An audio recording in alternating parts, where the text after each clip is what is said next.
ভাইরা আমার, আসলে এখান থেকে বুঝাতে চাই, ওই যে শগুন আছে বোঝেন না, ওই শগুনের কাজ হলো কেমনে দুই দলকে দ্বন্দ্ব বাঁধানো যায়, ঠিক কিনা বলেন? এদেশের মুসলিম যারা প্রকৃতপক্ষে ধর্ম মানে, ইসলাম মানে, তারা চায় না দাঙ্গা হাঙ্গা।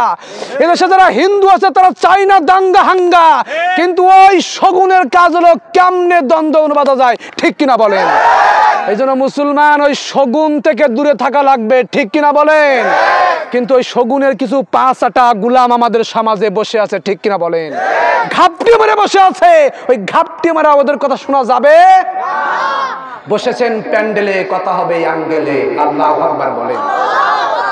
আসলে প্রকৃতিপক্ষে যারা হিন্দু ভাই, কিন্তু তারা সত্যিকারে কিন্তু তারা মারামারি করতে চায় না, ঠিক কিনা বলেন? তারা চায় সুন্দরভাবে চলুক, কিন্তু ওই যে শগুন, ঠিক কিনা বলেন, ওর কাজ বাঁধানো কাজ। কিন্তু সচেতন নাগরিক যারা আমরা, ওই শগুনের কথা পড়বো না, ঠিক কিনা বলেন?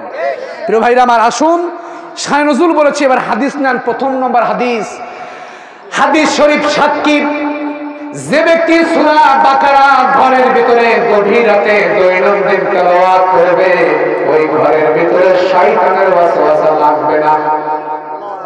আর জোরে বলেন, ও আমার মায়েরা শোনো শোনো, যারা কোরআন পড়তে পারেন, গভীর রাতে সূরা বাকারা গভীর রাতে তেলাওয়াত করবেন, আপনাদের ঘরের ভিতরে কোন শয়তানের ওয়াসওয়াসা লাগবে না, কোন জিন ভূত লাগবে না। কথা বলেন ঠিক কিনা?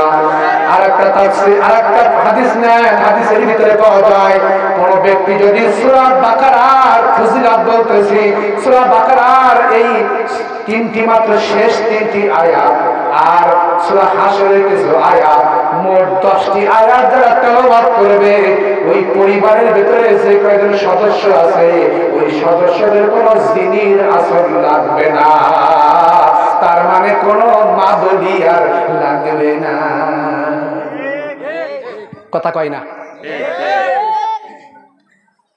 প্রিয় ভাইরা আমার, 2 নম্বর হাদিস সংক্ষিপ্ত করে মারতেছি। 3 নম্বর হাদিস হলো, আল্লাহ নবীর একজন সাহাবী, বয়োজ্যেষ্ঠ সাহাবী, নাম ছিল উসাইর ইবনে হুযাইর। সবাই বলেন কি নাম বললাম? উসাইর ইবনে হুযাইর। ওই সাহাবী, বয়োজ্যেষ্ঠ সাহাবী, ভারসাম্য সাহাবী ছিলেন।